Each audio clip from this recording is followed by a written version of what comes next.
What's up, guys? How are you? Welcome into a Thursday morning episode of the Daily Juice Podcast. My name is Matt Perrault. You guys are going to follow me on Twitter and on all socials at Sports Talk Matt. This podcast being brought to you by OmahaSteaks.com. Promo code JUICE.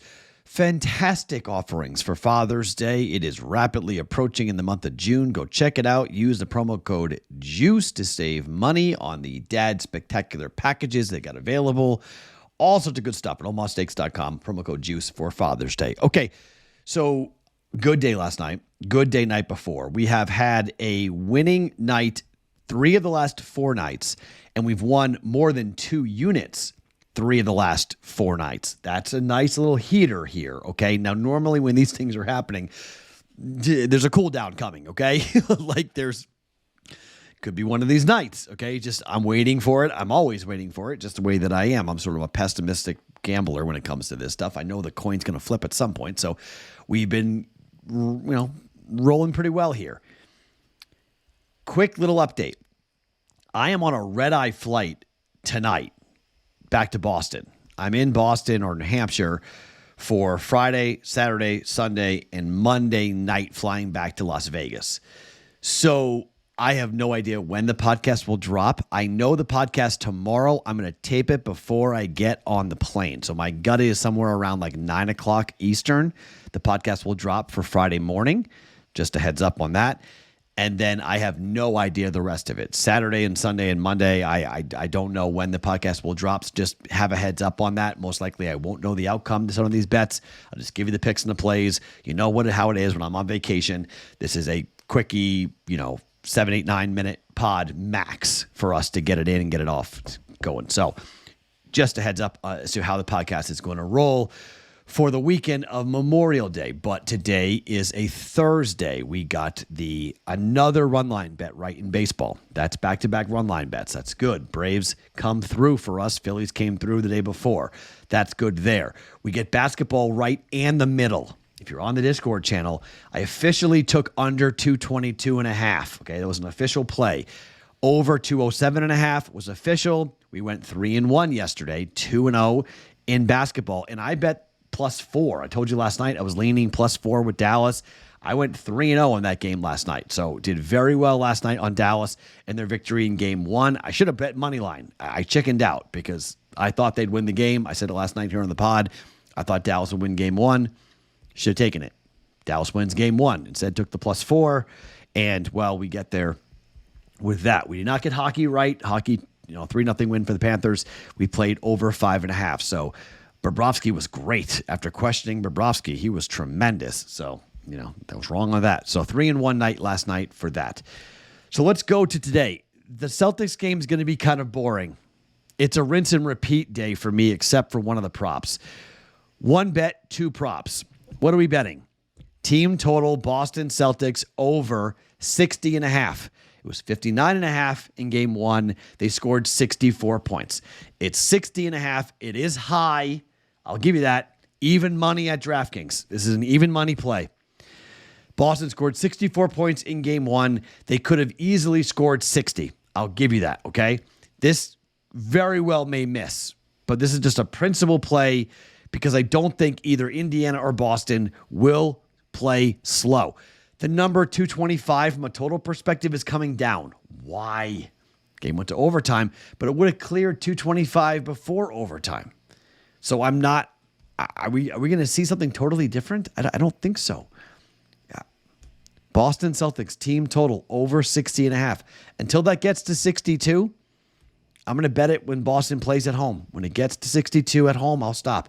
But up till then, even money, 1 unit. Celtics team total over 60.5 for 1 unit. One of the 2 prop bets, Obi Toppin came in easily in Game 1, over 8.5 points. He scored 15. Again, Obi Toppin over 8.5 points. It's -125. Bet to win a half a unit on that. Lay enough to win a half a unit, whatever number you're going to get, 130, 125. Obi Toppin over 8.5 points. Now, maybe Boston shuts him down. Don't think so. He has scored in double figures in every game, all 6 games against Boston. Obi Toppin has scored 10 or more points. Right back to Obi Toppin. win a half a unit, over 8.5, minus 125 for Obi Toppin. And for the other half unit play, Derek White, points, rebounds, assists. It's 25.5, minus 110. Bet to win a half a unit.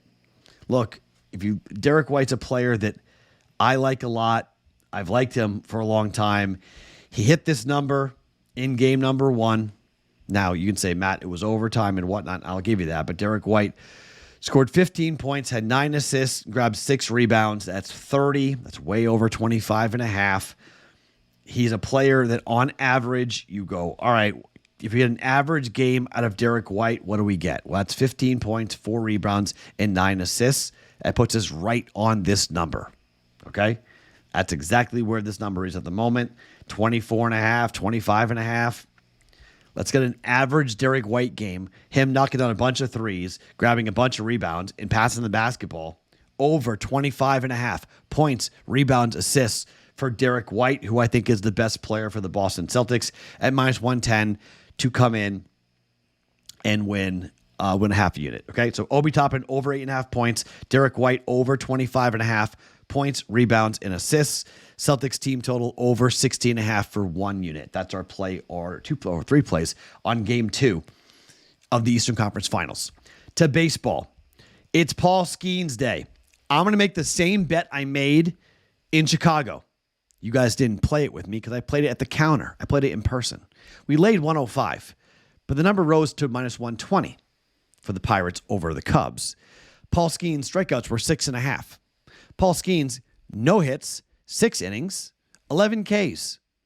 He was incredible against the Cubs. Now he's at home against the San Francisco Giants. He's facing Mason Black, who's 0-1 with a 7.71 ERA. Mason Black's given up 4 earned runs, 1 earned run, and 5 earned runs in the 3 games he has started. He'll only pitch about 3 to 4 innings. That's about it. It's more of a bullpen game for the Giants. But the Giants are not a good baseball team at the moment, okay? They're 24-26. They did beat the Pirates yesterday, 9-5. Pirates had to rally to win game number 1, 7-6. They should be 0-2 here in this series. But here comes Paul Skenes. It's an early start time. This is a 12:35 Eastern time start, so hopefully you guys get this early. I made this bet in Chicago. I'm making this bet here in Vegas. FanDuel has it. We're going to parlay the money line for the Pittsburgh Pirates to win the game with Paul Skenes' 7 or more strikeouts. That's a plus 104 bet. I did it for 5 or more strikeouts with the Pirates beating the Cubs, and that was a plus 115 bet. So this is a little bit more, but he struck out 11. So, how many Ks is he going to have? Well, on average, the Giants on the road, they strike out 9 times a game on the road. On average, that's not an anomaly. They strike out a lot. They're a strikeout team. They just, they K a lot. Last night, they K'd 12 times, and it wasn't Paul Skenes. They K'd 12 times. So how many pitches will Paul Skenes be allowed to pitch? It's at home. It's Paul Skenes night on a Friday night. The ballpark's going to be jumping. It's going to be a fun place to be. Parlay, Pirates money line, Paul Skenes, 7 or more strikeouts. It's a plus 104 play, 1 unit on the Pirates to win. Paul Skenes with 7 or more Ks. You can do 5 or 6, but the juice is pretty nasty. You can do 6 if you want. It's minus 125. I'd rather do 7 plus 104. I did 5 last time. It hit in the first 5 batters. I'm not saying that's going to happen again, but Paul Skenes had 7 up, 7 down to start the Cubs game in his last start. Let's see what happens. He strikes out the side again to start the game or even more against the Giants. And again, the Giants strike out a lot. 12 times last night, 9 on average on the road. And you got the best young power armed in the game going for the Pirates. Pirates win combined with Paul Skenes with 7 or more strikeouts. It's a plus 104 play. In hockey, I'm just going to take the Dallas Stars on the money line at minus 127 to win game 1. Look, I think they're the better team. They're the deeper team. They've got more talent. I don't like the Oilers all that much here in this series. I think Skinner's a massive liability. think Ottinger's going to be great. I don't know if this is a high-scoring game or a low-scoring game. I want to watch this series a little bit. I lean towards a high-scoring game, but I'm just going to come in here and take the better team in game one. I think Dallas is going to win this series in 6. TNT's got this game for you guys tonight. Dallas is 26-11-4 at home this year, 21-18-2. The Oilers on the road. In the regular season, Dallas 2-1. They won one game at home, 5-0 on the 3rd of April. They lost in overtime at home on the 17th of February to the Oilers, and they won the only game in Edmonton 4-3. Again, I lean towards the over, but it's the playoffs. So I'm just going to take the money line. Stars, money line, -127 for 1.27 units down to win 1 unit. Okay, busy Thursday. Let's keep it rolling here. Celtics over 60.5. First half team total, even money. Obi Toppin over 8.5 points, -125 to win a half a unit. Derek White, points, rebounds, and assists for Celtics over 25.5 at -110. Pirates money line, parlayed with Paul Skenes, 7 or more strikeouts is a +104 bet for 1 unit. And Stars money line, -127 to win the game tonight against the Oilers, 1.27 units down on that. My name is Matt Perrault. Follow me across all socials at Sports Talk Matt. Every morning, the Daily Juice Podcast. Always being brought to you by OmahaSteaks.com.